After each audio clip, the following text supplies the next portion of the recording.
long enough to make it to another conference is I work as a substitute teacher. And one of the more entertaining things about working as a substitute teacher is after we do the Pledge of Allegiance in the morning, I do something that the regular teachers never do. I ask the students, do you know what the word allegiance means? And you know, allegiance, as in I pledge allegiance. And it's very interesting because almost no students know the definition of the word allegiance. Of course, then I have to say, well, what would you do if you had a brother and he was thrown in jail? And about a third of the students would say, nothing. And, and the rest would say, oh, I'd do anything I could to get him out. Well, either way, they get a little better picture of what allegiance means. Okay, so a couple little housekeeping things. There's really not too much to say except that we do have the store open throughout the day, and we have the DVD set is $100 off if you order it today, and that's a way of extending our apology for what happened yesterday. And as you can see, we don't have the problems that we had yesterday, so that's really good. And we also have some magazines out on clearance now. Some of the old exotic research magazines are as little as $2, and they are treasure troves, and maybe someday they'll be like incredibly valuable because some of the stuff that they were researching even 10, 11 years ago is important to what we're trying to do now. Okay, so we about ready? Okay, our first speaker of the morning, one of my favorites. He's been coming back here for several years, and he's done just a super job of keeping us updated on what's happening over in Europe. Thorsten Ludwig, he's from Berlin, one of the most important cities in Europe. We were just talking a lot about conditions in Berlin, and it's really must be fascinating to live there. Anyway, he is a doctor in quantum physics. He's been working 15 years on free energy.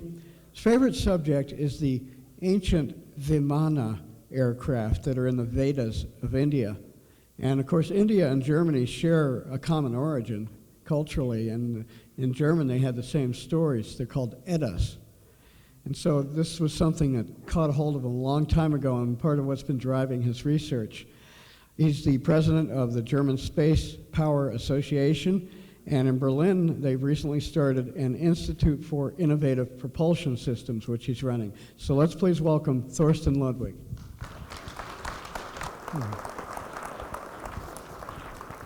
Okay. Good morning, everyone. Thank you very much for the introduction. I don't think your microphone's on. Well then, John, could you raise the sound level? Can you hear me? Well, John confirmed that it is, so. Yes? You see? John, thank you. Okay, good morning, everyone. Thanks for coming. And we can start. Oops, it has already gone to the content. Very good. Thanks for the organizers, for the nice conference, and for letting me speak here. The content has been changing over the last half year a little bit, but I don't want to get into that story too much. So the main subject is emerging zero-point energy technologies in Europe. So what I will do is I will first give some introduction into the subject. Why are we talking about zero-point energy here, and what are the opportunities here? Then something I recently came across is that in bionics it's becoming a big topic, and so I will introduce that here. And then we a little bit talk about zero-point energy, what it is, what the main concept is, because I see many new faces here who haven't heard my talks last years. So then, after the introduction into zero-point energy and into the Casimir Effect, I will talk about professional projects, especially in Europe, and the emerging technology there. And at the end, I will update you on the zero-point energy sensor project that I'm doing in Berlin. So the introduction. Well, the zero-point energy that you see here is like this sea of energy And in physics, in quantum physics, people came to the conclusion that space itself is full of energy and full of a lot of energy, and everything we live and everything is floating, is living in this sea of energy. And so Tesla and I think Moray, they have really found some interesting ways of tapping it. And so the whole thing is how to get these machines that Tesla and Moray already had, how to get them working and how to bring them into our lives. So here are some latest questions of what is happening. I will tell you later what this picture is, what company and what are they doing. So what are the next steps to get to free energy? What is the latest research? And what is Bionic doing? Bionic means, I always thought if there is zero-point energy and we can use it in technology, then nature must be using this also. This is like a usual principle. If we find out any technology, you look into nature, you find all sorts of places. I think it's too loud, John. A little bit too loud. No, it's too much echo. So if we watch nature close enough, we usually can learn a lot about how our technology will work in the future. So, and another interesting question for those who are familiar with the subject of free energy is, how close are we to the breakthrough? When do we really see products in the market? So, some of you might know this little fellow here. It's a lizard who can climb walls and sticks on the ceiling, and those of you in Asia, they probably seen it. And this is probably a small fellow, but I've seen them this big, and they can climb on any wall, and they're pretty fast also. If you try to catch them, they're very fast. So for many years, people have been thinking and speculating, how do they do it? Because they can walk on any wall, on any ceiling, they never fall off. Hasn't been reported. So how do they do it? So here we see again one of these fellows, and their special name is geckos. There are many different types of geckos, smaller ones, larger ones, very, very nice species. I like them very much. And so people recently found out that an attractive force called the Thunderbolts Force is related to it. Or that's actually how they do it. So in very short, here's some references from Max Planck Institutes who are working on this. And so here you see how the foot of the gecko actually looks like. And you see it has a structure of hairs, ever finer hairs. And that's basically how they do it. It's only very small hairs. And they have very many of them at the foot, and they can hang on the ceiling on one foot alone, like this. And it's not by any other means, only by it's sort of a Casimir force interaction, and that's how they hang on the wall. And here are some latest publications and how that works. So people have been studying different insects because, like flies, they also hang on the wall, or other animals, they can do it. And so, but the thing is, the larger the animal, the smaller the structures of the hairs. They need more, they just need more area and more very close area. If we later go to the Casimir Effect, which I will tell you about, is that you need very flat surfaces which are very close to each other, then you have the maximum force. So that's actually what this animal is doing. So a fly or other smaller insects which are lighter, they don't need as many hairs as the pretty substantial gecko. So I will in a minute tell you what all that has to do with free energy. So here in short is the thing. So insects, spiders, and gecko, they have remarkable talent of walking on walls and ceilings, and they do it with extremely thin hair. And the larger the animal, the finer the hairs have to be.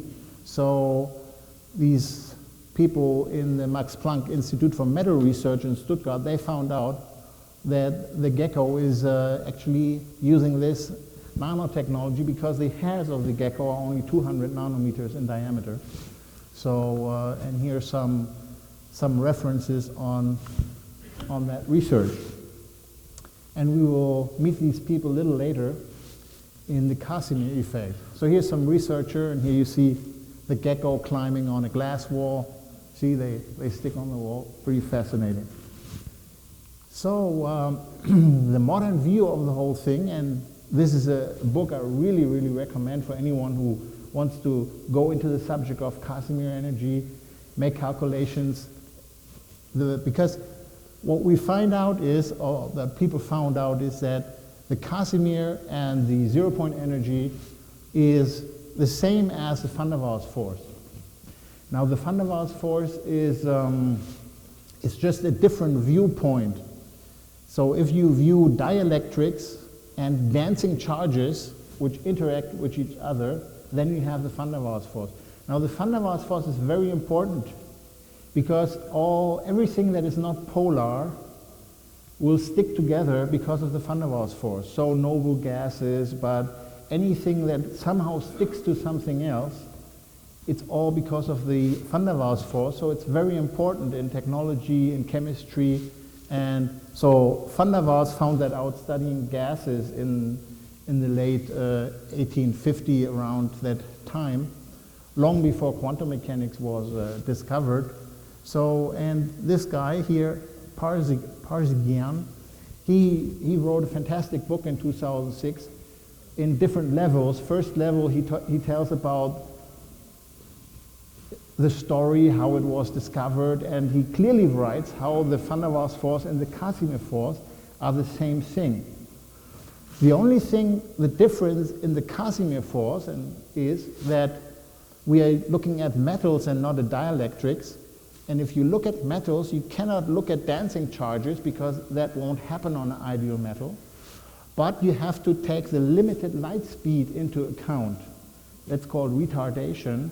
And if you do that and do these calculations, then I will later tell you more about the Casimir effect, but that's basically, it's just different viewpoints of exactly the same thing. But Van der Waals force and Casimir force are coming because of what we call quantum fluctuations. The sea of energy that I was telling you in the very beginning, in quantum mechanics they are called quantum fluctuations that happen all the time, and the energy in space is basically that. And usually it's random, but if we use Casimir setup and metals, it creates a force, and also the Van der Waals force comes into being because of these dancing charges. They interact, and that's how objects that are neutral, like helium atoms, they attract each other. So, and this is all, and in this book you learn about the story, but you also learn at different levels how to do all the calculations you ever wanted to do on arbitrary geometries, and so it's a really good book by a biologist, and I just can only recommend it. So let's move on and go to the foundation of the zero-point energy, which is a different line than the Van der Waals force. It's starting in 1900 in Berlin, just have to mention that. And well, the building is not there anymore, but anyhow, Max Planck, he felt working with black body radiation. Black body means black means it's not emitting light, right? And the ideal black body is you make a large box and you pinpoint, you put a hole inside, and that hole is very black because all the light which hits that hole will kind of go into the box and is not coming out. And so he was studying such an object very closely, and especially the light emission versus temperatures, and he found out that there were very small discrepancies with the usual theory, and so he felt forced to come up with the quantum mechanics, meaning he felt forced to have the idea that light is not continuous, it comes in packages called quantas. So, and then he came up with this formula. And what is important for us, if we want to look at zero-point energy, is that in 1912 he changed the original formula and he added this plus 1/2. So this n is an integer going from 0 to infinity. So if you put in the 0, then even at the lowest energy level, you still have this 1/2 times the Planck constant times the frequency, which is an energy, and that's the zero-point energy. So this is a very basic concept. So other people, they have been thinking about this idea and taking it further, and especially Nernst, he came up with the idea that space itself and the possible light, so let's say a green light which goes through the room like this light beam, it can always be there. So if you do the quantum mechanics, then it has to have a zero-point energy, meaning it will come into being sometimes, it will come out of being, and that works with the Heisenberg uncertainty principle. Now, if you think this is pretty strange, don't worry about it. Quantum mechanics is not that easy of a subject to just grasp it in a few seconds. What I'm trying to do here is just to give you the very basics and so you have some orientation where it comes from and how it works. So this uncertainty principle is the foundation also of the zero-point energy. And the uncertainty is not just between a place and velocity, but it's also between energy and time. And so if you look at this formula, a change in energy and a change in time is equal or greater than this constant. That means that a quantum, let's say this green light photon, which can travel in this direction, has a certain time frame it can live in, because you can calculate how much energy it has, and then you can calculate a time which it can live without violating any energy laws. And then if you take that idea further, then you come to the point where you look at space itself and all the side. I have another couple of pictures about that.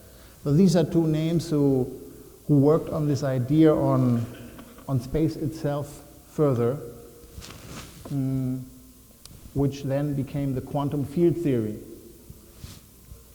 So here again, in a couple of pictures, the basic principle. A classical system means like an electron hanging on a string,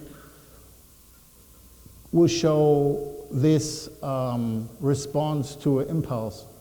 So it will swing, but it will cease to swing at some time, and the energy stored in the system can be zero. Now in quantum mechanics, that is not possible. So here, even when it should be zero, like here, the system will have a zero-point energy, which is a fluctuating random energy. So then, if we look at space, we can look at it as a cavity, and there could be electromagnetic waves inside. And also these modes, the field strengths can never be zero. It always has this zero-point energy. And if you then sum up over a certain amount of space here, then you will see that the stored energy is more and more as the frequency increases. So shorter wavelengths, they have more energy than the low lengths. So, and if you do this, then you can come up with a number. The only thing is, if you have to have like a limiting frequency, and it's unclear what that frequency will be.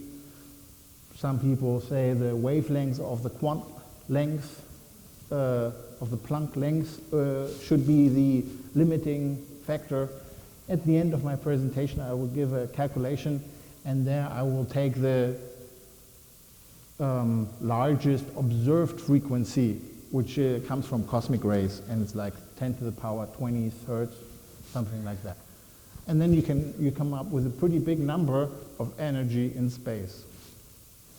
And this is not part of this presentation here, but this quantum field theory is a very integrated part of physics. That means that if you do accelerator physics, if you do high energy physics, they have to take this very much into account and do the exact calculations, and then they can understand the different reactions of elementary particles and so forth. So this theory has been tested and tested again, and has stood this test of time so far. So the physicists now talk about a vacuum state. That means if you don't have material and no fields, then the space will be in the vacuum state. And it's not that it's empty and there's nothing happening. No, it is, if you look close enough, then you will see that at a fundamental level you have photons and particles coming into being after certain rules and destroying themselves again. And that's the zero-point energy. So now this is a picture on the Casimir effect. The importance on the Casimir effect is that these random fluctuations can be converted into a macroscopic force, a force that we can measure with our instruments. And this is how Casimir did it. These red things are two metal plates, and these are different electromagnetic frequencies, and inside, between the metal plates, there are less frequencies than on the outside, and that will give rise to a force trying to push the plates together. So here we have another picture which shows you that the very long wavelengths, they cannot be inside that cavity. It's normal electrodynamics. And therefore, the photon pressure will press these plates together. And this was an idea of Casimir in 1947. A very interesting story how he came to that conclusion and why he was working on that. But I don't think I have time to go into that much deeper. So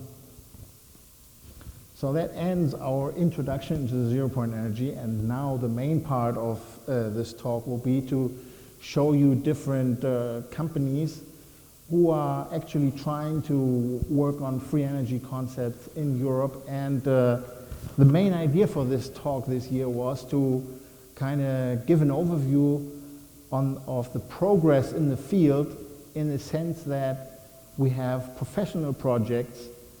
That means a group of engineers and scientists who will work on a project in a frame that will give them the adequate resources and also state-of-the-art technical and economical surroundings, because this sustained environment is necessary, I believe, if we really want to succeed with this technology, you know. So I will show you, it's not that a professional project is better or has definitely better chances than inventors. It's only that I think it's a sign of progress that we have professional projects that work more on something. Because usually if more people work with full-time in their day job on something, more things happen as if only people on the side and at home work on things, you know? So the first example is this group, and a very professional setup now. For 20 years they worked in a garage, so it's kind of a development. And this is Bernhard Schäfer. He also lives in Berlin. And what they're actually trying to do is, the core is this mixed steam power plant. Well, it's not his original idea. There were some other scientists who discovered that if you have mixed gases, they have a different behavior than if you have only a single gas. Now, if you if you're a chemical engineer, you will know what a phase diagram is. And if you look at a phase diagram, like for water, it would be ice, water, steam. If you look at a mixed steam diagram, it will be much more colorful, you know, because one part can be ice, the other can be fog, you know, so, and a mixed gas would be like benzol and water, or CO2 and nitrogen, things like this. And so he worked for 20 years, and he discovered that he can overcome the Carnot relationship by using this, you know. So what he wants to prove is, and that's totally his subject, that the second law of thermodynamics is wrong, you know. So his wife, she wants to make a company out of it, but his whole passion is to prove the second law of thermodynamics wrong. And this can be quite funny sometimes, but anyhow,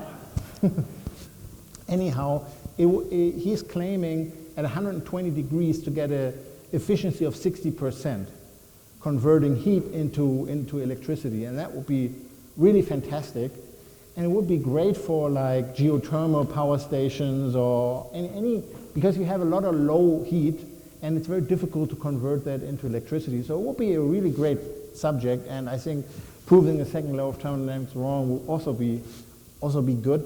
So why do I put them in front? The thing is that, okay, after 20 years of garage research, where they also spent like 1.5 million in all sorts of equipment over the 20 years, they started to form a company and to raise capital, and they used some special German laws that, so for their, because in Germany we have this law that if you produce environmentally friendly electricity and it falls under a certain law where all these things are listed, then the electricity company, they have to buy your electricity for a price that is enough for you to live on it.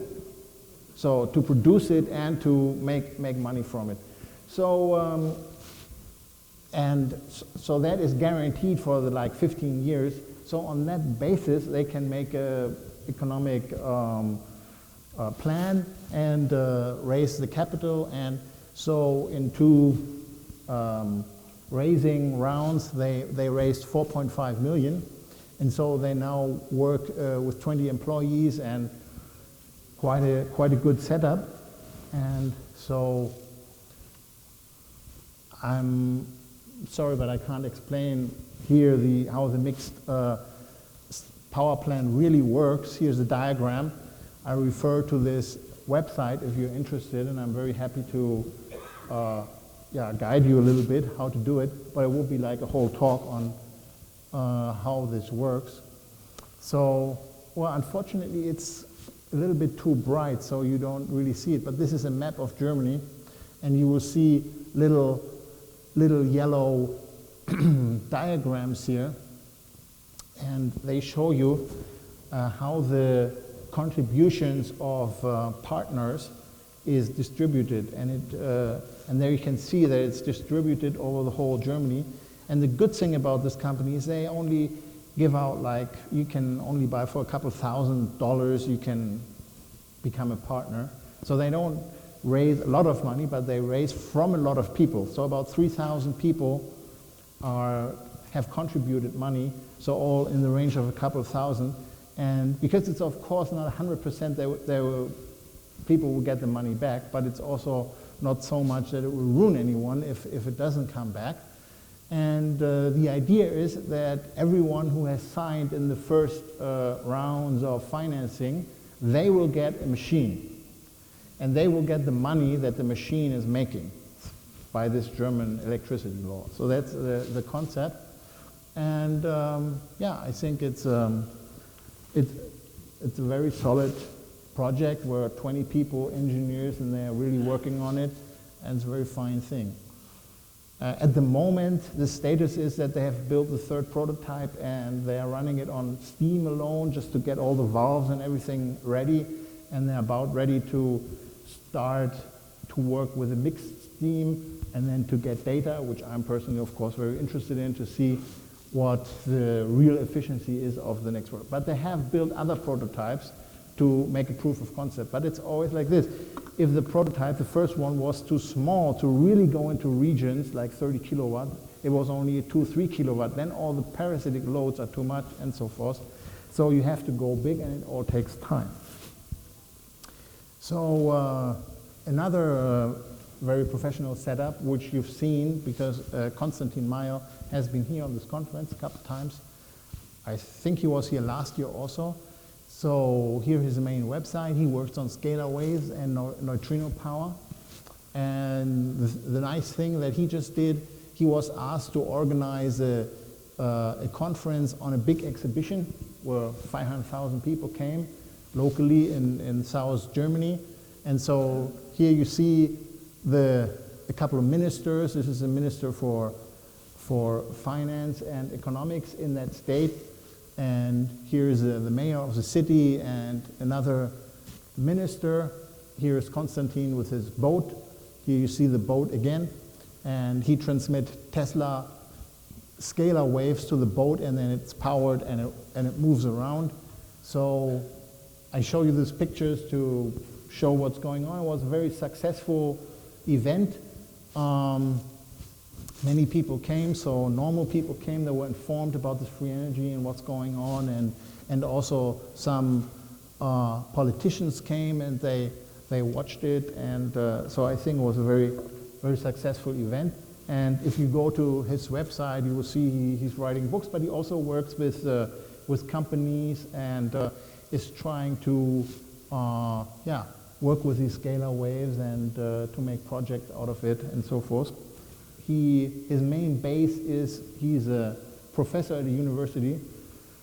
He frequently got problems with them, but he's a very tough fighter. So the principal of the university had to go because they were fighting too hard against him, and then also the head of the department had to go. So slowly there are people who are not attacking him as badly anymore. So it's a progress. But to be a professor in Germany is a pretty solid. If you are smart enough, then it's very difficult to get you out, because there is a constitutional right of the freedom of research. So you can count on the Constitution, to back you up. So it's difficult to throw someone out. But still, they can make you a lot of problems. But so let's move on to the next. Well, I also reported on this before, but this is already a company, and they're using, I'm pretty sure, some very related effect. What is this? This is a gadget that has no electrical input, and what it does, it dries basements of houses. Large houses, you see, they definitely have a water problem here, and here also, old buildings, sandstones, they tend to have capillary rising water in the bricks, and so these things here, if you hang them on the wall of the ceiling of the basement, then the water is pushed down. And usually, if you do it, you cut the wall, you put in some metal sheets, and then you dry it with a lot of heat and so forth. So it takes a lot of energy usually to do it. But this is totally passive. And they've sold, over the last 20 years, 38,000 units. And they go between like $10,000. That's about what they cost. Not just a single one, but they come in a package. A group comes, they take measurements of your walls, then they look what to do, then they hang up the things, and they really measure, because they give a guarantee, they really measure that the water goes down. But it doesn't work in every place, because only the capillary rising water, and the capillary rising water is connected to Thunderbolts Force and zero-point energy and so forth. So I'm very sure that works on that principle. It's very passive. There are only 2 coils inside. That's all. So anyhow, this is the inventor. This is from Austria, and he got a couple of prizes. So and they're making good money, and they're doing research, and so they can afford to have a professional setup because they have income. So another group which is working with industry and so forth that I also have reported on before is the global scaling. There is Hartmut Müller. He used to work for 20 years in Russia. Then after things changed, he came back. And the thing about this is he discovered, like some other researchers also, that there is a fundamental structure in nature, which is like a standing wave. And if you understand where there is a maximum and where's a minimum of this wave, you can size anything according to nature. And like one discovery is that, by which they went, is that if you look at nature, if you look at animals, you have certain sizes and you have gaps in sizes.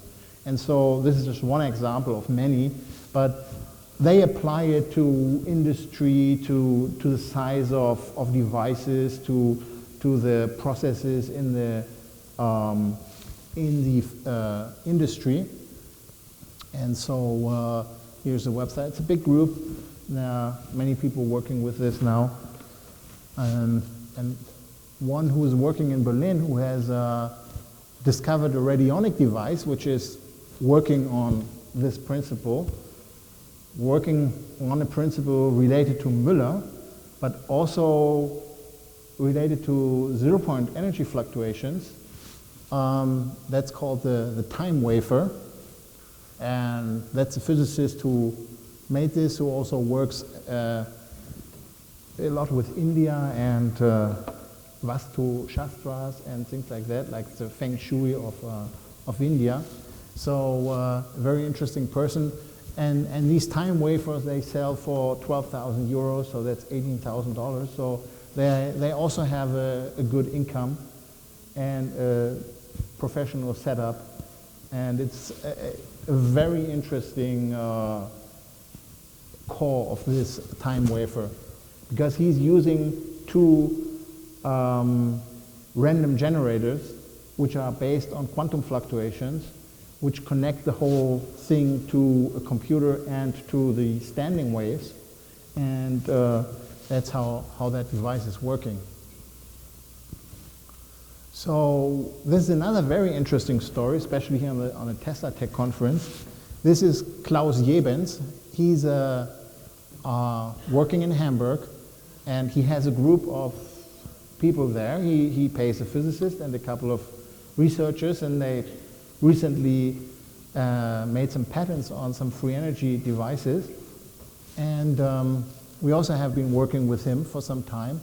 He's an inventor and a farmer. He invented, I'm sure you've seen it, you know, the straw that you can bend, you know? He's the original inventor of that thing. And he made money with it, you know? Because now I think everyone can make it, but back then, somewhere in the 1970s, that was new, and he would get money for that.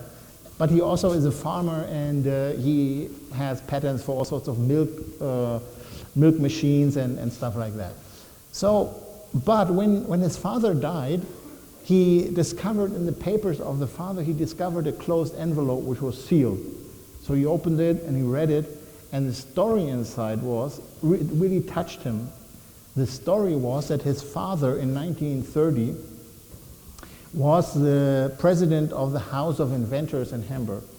And the father was sent over to America to give an award to Edison.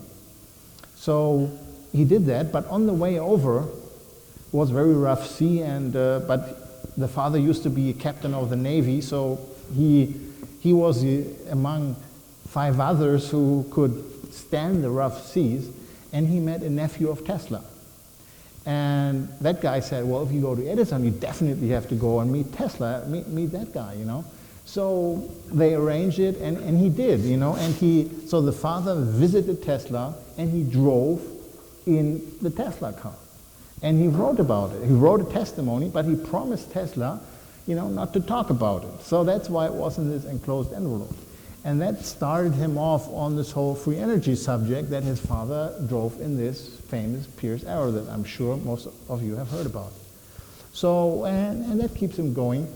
He also has a wife who doesn't like at all that he spends money on these things, you know, so he always has to find some, for a long time he looked for other investors to pay for the thing, but he basically has enough money himself, you know, he could, so somehow he must have found a way to keep working on it, you know, so, and he's a smart guy, so they have now some patents, and well, I wish him all the best that something comes out of it.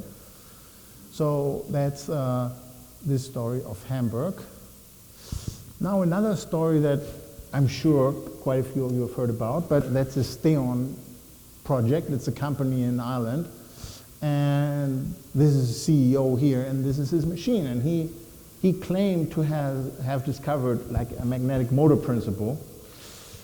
I talk about it here because he has a company backing him up, so there is a professional system behind it, and I met Hal Puthoff in February, and he has been there a couple of times, checked it out, and he was on there were two lists of scientists.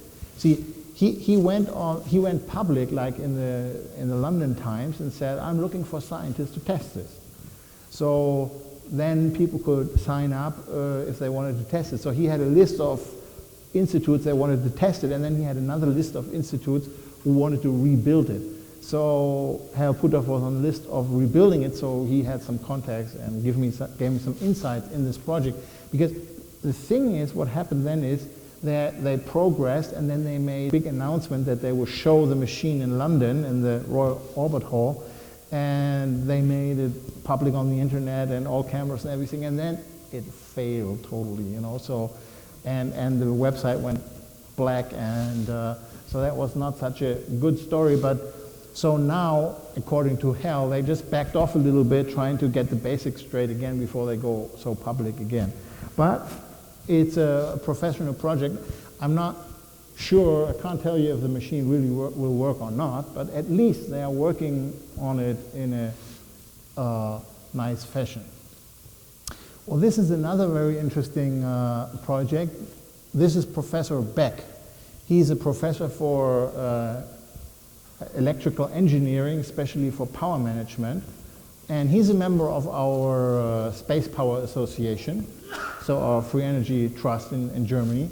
And he's basically convinced that it will come. So he's helping, but also he's the vice president of the University of Clausthal, and which is somewhere in a mountain region. And next to the university, a state, Niedersachsen is called, a state in Germany, they thought we bring all our universities together to have an institute only working on energy. So the institute is doing everything in that state on energy, but because this professor is convinced we have to do something for free energy, they have a part which is working on new and innovative energies, and he really means our thought of thinking. But it's a totally university setup, so you know, and he has to be patient to get the right projects, to get the right people together. But he's a very good partner, and I have been at his institute with investors, and we have tested certain machines and so forth, and it's really fun to work with him. So this is another place. Okay.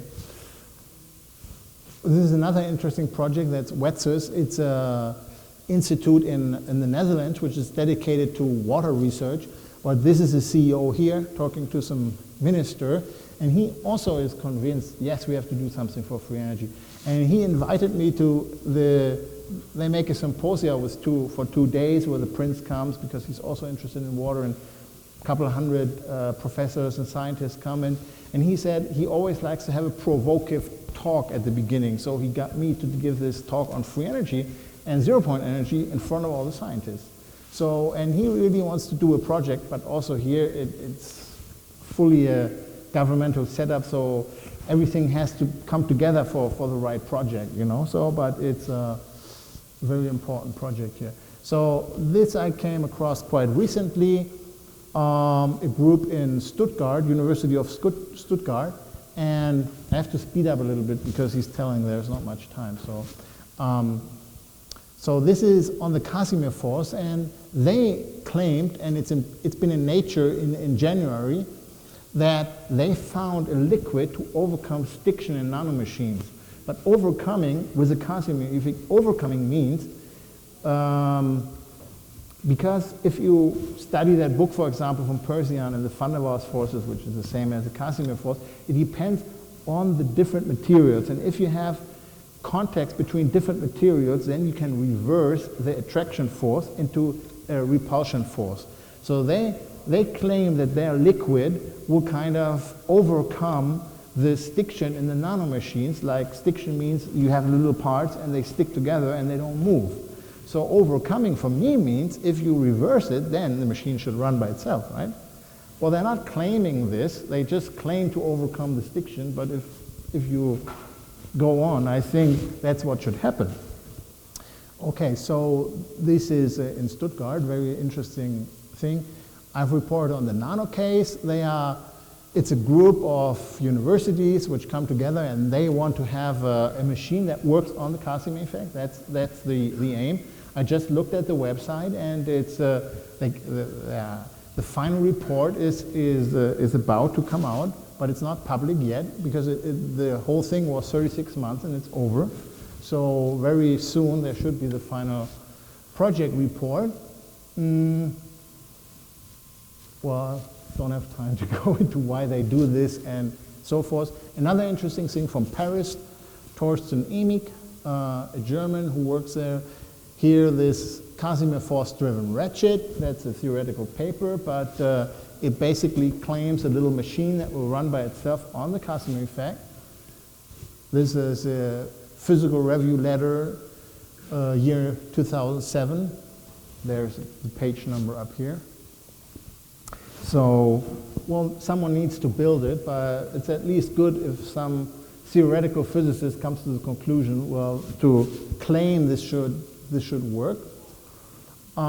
Here's another industrialist, Goethe, and he founded an Institute for Gravitational Research, which is also doing free energy. It's alongside industrial complex. I think they're making coins and they're making good money on it. And he's convinced, the founder is convinced that gravity is really different and that we can have machines that run on gravity and so forth. So they give out a prize for anti-gravity, which no one has claimed so far, but they also give other contributions. This is for a Russian who they send out a call for papers on cold fusion related gravitational experiments, and he claimed the prize for that. So they do evaluation and research, and this is their website. They also have an English version. I reported on this 2 years ago. This is the Molar atomic hydrogen generator. Kofi Annan visited the whole thing in Paris. This is Jean-Louis Naudin. Well, unfortunately, I tested the whole thing and had to come to the conclusion that they made a measuring error, which I'm pretty sure because I retested it and so forth. But my final report somehow is not finished, so it's not on the website yet and so forth. But anyhow, this is Nicolas Muller, and he made a lot of money in shipping oil around the Mediterranean, and he has a little son, and he thinks for him he has to make this free energy work. So GIFNet means the Global Institute for Free Energy, and well, he's now working on Tesla turbines and other projects in Serbia and Greece. Very active person, very nice person. This is a guy in Hungary, Professor Szabo, who used to work in Canada, and these big machines are magnetic motors. EBM means energy by motion. The thing is, you have to make a 300-ton machine and turn it, and then he claims you get like 110, 120% of over-unity. It's difficult to measure it. I can't say I'm totally convinced about their measuring claims, but he has spent a lot of money. He claims that he had, for 20 years, research, I think some in different locations in the US. And while there is a lot of theory behind it, and definitely has a big hall with 20 people working in Hungary, and he claims he has orders from China and for power stations, because he only wants to sell power stations, because you only get the overunity if it's like over a couple hundred tons. That's the break even in his energy by motion concept. So this is a gammamanager.com, a big project.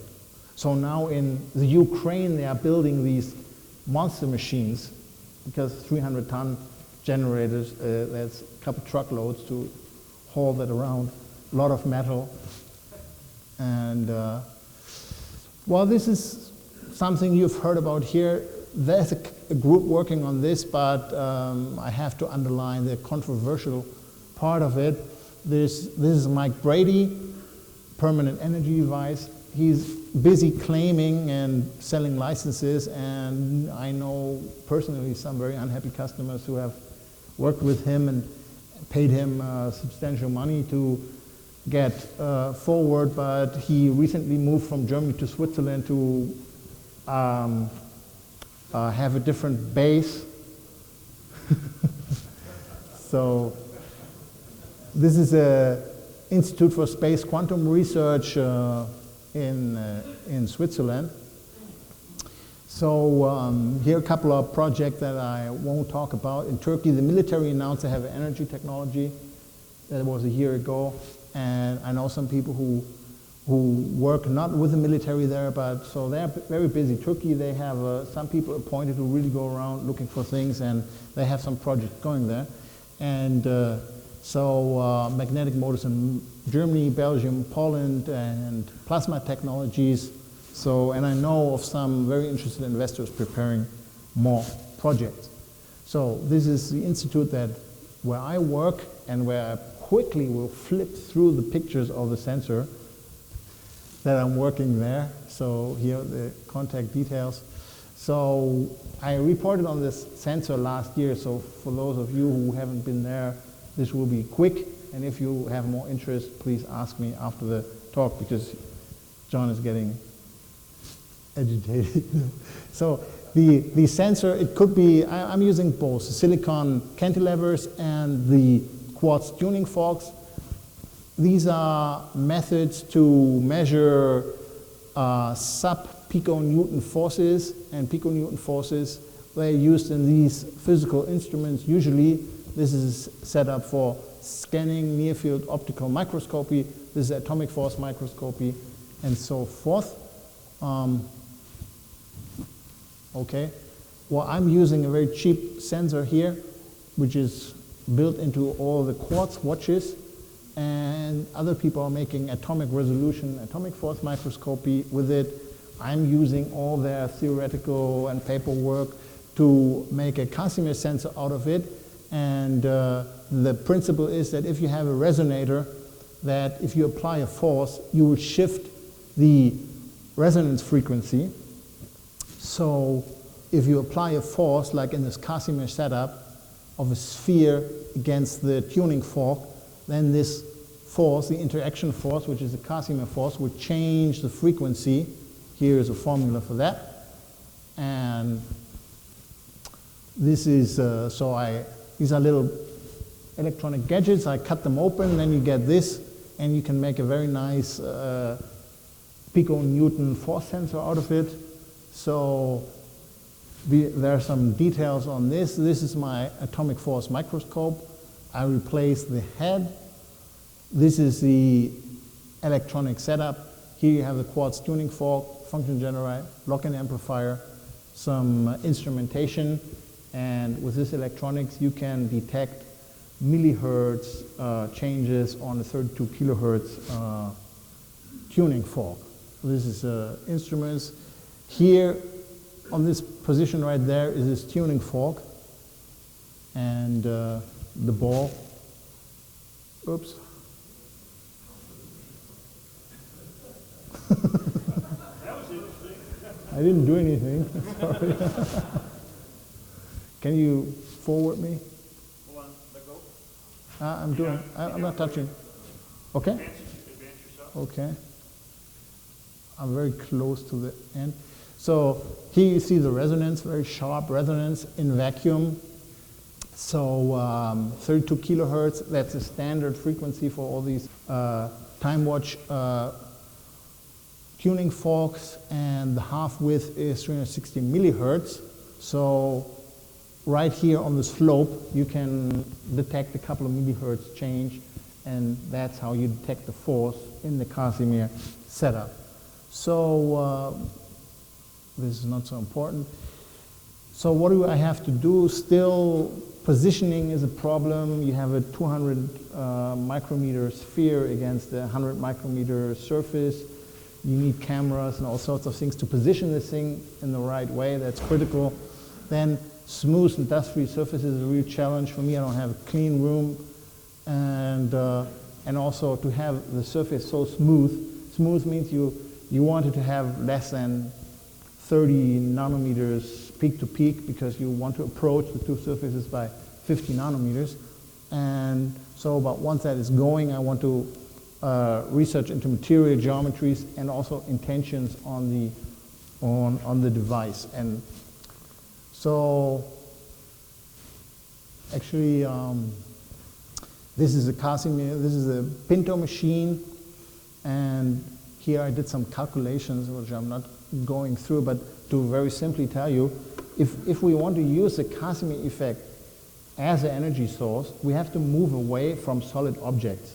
That will probably not work.